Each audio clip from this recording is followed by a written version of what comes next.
Bonjour à tous. Et si on n'avait plus d'électricité? Vidéo 3. Je vous rappelle le concept. Imaginez que prenez votre compteur et vous le mettez sur 0.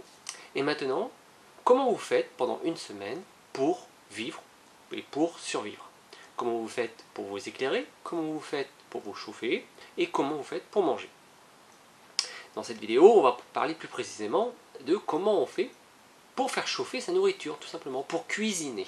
Toujours avec ma petite expérience, qu'est-ce que j'ai mis en place? Qu'est-ce que j'ai voulu quand j'ai acheté cette maison? Qu'est-ce que j'aurais dû faire? Qu'est-ce que j'aurais pu faire? Et ainsi de suite. On va prendre d'abord pour moi les deux extrêmes. Ce que je ne voulais absolument pas à la maison, ce sont les plaques à induction. Il était hors de question chez moi d'avoir un jour des plaques à induction. Je trouve ça hyper énergivore et absolument pas autonome. Même si à l'époque j'avais pas ce concept là. Mais les plaques à induction pour moi c'est du grand n'importe quoi. Voilà, donc les plaques à induction c'était hors de question. Le top aujourd'hui que je voudrais à la maison, mais il faut que ça rentre dans les mœurs et c'est pas encore le cas niveau famille, c'est la cuisinière à bois. Ça pour moi c'est le top du top de l'autonomie. Encore mieux, la cuisinière à bois, avec un petit système qui peut se brancher sur les panneaux solaires et diffuser de l'eau chaude dans la maison, et notamment dans les radiateurs. Ça, c'est le top. Donc on a la plaque à induction, pour moi c'est 0, et la cuisinière à bois, ça c'est le top du top. J'ai ni l'un ni l'autre. Cuisinière à bois, je travaille encore dessus, on verra dans quelques temps. Et il y a l'intermédiaire qui est le gaz. Le gaz reste pour le moment un bon compromis. Je ne parle pas des cuves enterrées de gaz, ça c'est pas génial. Je parle des bonbonnes de gaz, les buttes à gaz, là, les bonbonnes bleues, rouges, enfin bref, celles qu'on peut aller acheter en supermarché. Ça je trouve que c'est vraiment top, parce que d'une part on peut les stocker, et d'autre part on peut les déplacer si on a besoin. Donc c'est ce que j'ai choisi comme mode de cuisson. Ce qu'il y a de bien aussi avec les bonbonnes de gaz, c'est qu'on peut en trouver partout. C'est vraiment top, on peut même multiplier. Moi j'en ai récupéré vraiment beaucoup quand les grands-parents sont partis de chez eux. Ils avaient toujours une bouteille de gaz pour fonctionner et une bouteille de gaz pour tout ce qui était conserve. Donc voilà, aujourd'hui j'ai 6 bouteilles de gaz à la maison. Sachant qu'une bouteille de gaz ça me fait entre 6 et 5 mois, alors ça dépend si je fais les conserves ou pas. Mais imaginez que ça, je tiens quasiment 2 ans et demi, 3 ans avec les bouteilles de gaz que je renouvelle au fur et à mesure. Donc ça, c'est vraiment, vraiment le top du top. On ne risque jamais de manquer si on renouvelle correctement. Même si on en a 2, parce que bon, je les renouvelle 2 par 2, il m'en restera toujours 4, donc quasiment 2 ans d'autonomie de gaz. Voilà, en 2 ans, comme je dis souvent, on est en France, pour qu'il y ait une crise qui dure plus de 2 ans en France sans pouvoir s'approvisionner en gaz ou même des coupures d'électricité, mais bon, bon, on a le temps de voir venir. Ensuite, j'ai des petits moyens parallèles, notamment quand je suis pas là, on va dire, et qu'il faut changer la bouteille de gaz. Alors effectivement, j'ai une maison à étage, ma femme ne monte pas la bouteille de gaz, elle attend que je revienne pour changer la bouteille de gaz. Du coup, j'ai plein de petits systèmes qui permettent toujours d'être un peu autonome et pas dépendant toujours de quelqu'un. Bien sûr, ça s'appuie beaucoup sur le bivouac, notamment des petits réchauds. Bien sûr, on peut aller faire cuire sa viande au barbecue dehors, mais bon, en hiver c'est moins cool, ou dans le four à pain. Après, on peut faire plein de choses. Mais là, je vais vous montrer juste quelques petits appareils que je trouve très intéressants à avoir chez soi, qui sont pas forcément très coûteux. Je vous montre ça. Voilà, alors là on a une partie des réchauds que j'ai et des brûleurs. J'en ai d'autres dans des sacs d'évacuation et autre chose, mais bon, voilà les principaux que j'ai. Alors, j'ai les anciens. Alors les anciens brûleurs, c'est ceux-là. C'est vraiment les tout premiers que j'ai eu. Ils sont à clip. Voilà. Et voilà, c'est les premiers. Ils me servent encore un petit peu, du moins je finis les 2 dernières que j'ai. Et après, bon, j'utiliserai beaucoup moins, je pense. Je suis plus parti sur les bonbonnes comme ça. Je vous explique pourquoi. Déjà, j'ai cette petite gazinière qui est vraiment le top du top pour moi en cas de problème. Hein. C'est vraiment, tout le monde peut l'utiliser.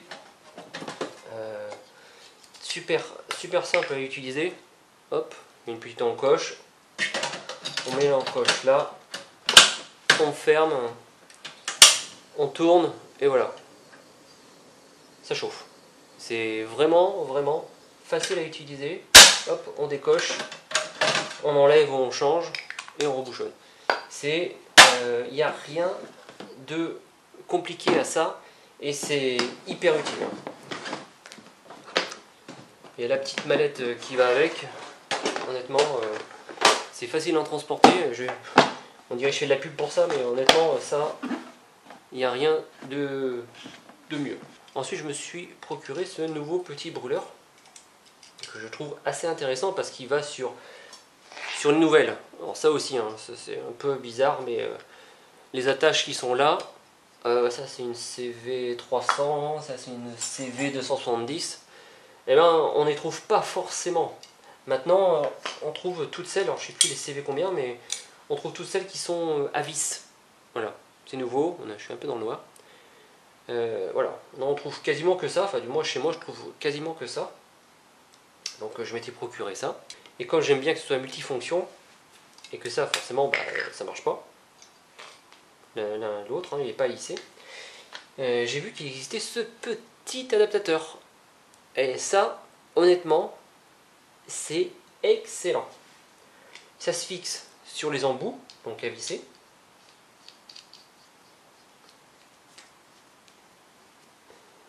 Hop là, ça se clip dessus. Et voilà. Du coup, hop, on va mettre là, c'est mieux. Du coup, ce petit bidon, eh ben, il est top. Il fait tous mes outils. Voilà. Et celui-là, il est bien, il y a une... Il s'allume automatiquement. Hop, on ouvre un petit peu. Voilà.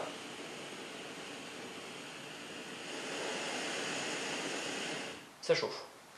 Bref, c'est top de chez top. Ça veut dire que j'ai besoin d'acheter que cette bouteille-là qui doit coûter... alors moi, ça coûte 1,50€ dans mon petit magasin. Alors ça, c'est cool aussi parce que ces bouteilles-là, je les trouve pas dans mon petit magasin qui est à côté de chez moi. Hein. Je serais obligé de faire 30 km. Alors que cette bouteille-là, il y en a beaucoup. Donc ça, j'en ai beaucoup aussi à la maison. Qui me permet une certaine autonomie également. Et puis une facilité aussi pour ma femme, si elle veut faire manger, et puis qu'il n'y a pas de bouteille de gaz à monter. J'aime bien qu'un outil serve à plusieurs choses. Donc voilà, je voulais vous montrer ça, si ça peut vous donner des idées. Et également, avec ça, je peux aussi avoir la lumière. Alors je ne l'ai pas là, mais je vais pouvoir mettre une petite bougie là. Je vous montrerai sur les réseaux. Je pourrais mettre une petite bougie, la mettre dessus. Je pourrais utiliser ce contenant. Donc il est vraiment multifonction. Et il est facile à ranger, même dans les sacs. Je le trouve beaucoup plus facile à ranger. Je peux facilement emporter 3-4. Il est même plus léger. Bon, donc il doit y en avoir moins dedans, mais bon, il est à 220 grammes. Donc je peux emporter... ouais, voilà. Disons que ça, on l'utilise tous les jours. Ça nous tient 4 jours. Alors, bien sûr, on ne fait pas de plat mijoté. Et quand on fait bouillir de l'eau, on couvre la casserole. Bref, logique. Voilà pour ce petit système...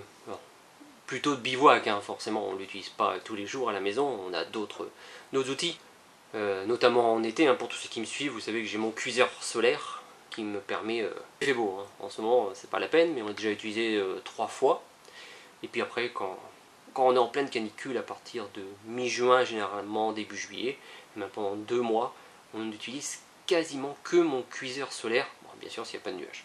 Donc voilà les amis, pour ce petit et si... Je trouve que c'est important d'avoir plusieurs systèmes pour continuer à vivre à peu près correctement.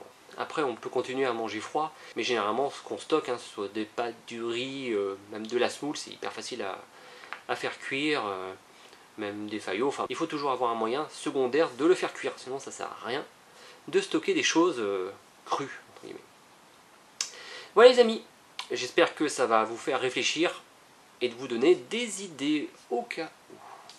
Je vous dis à bientôt et merci à tous.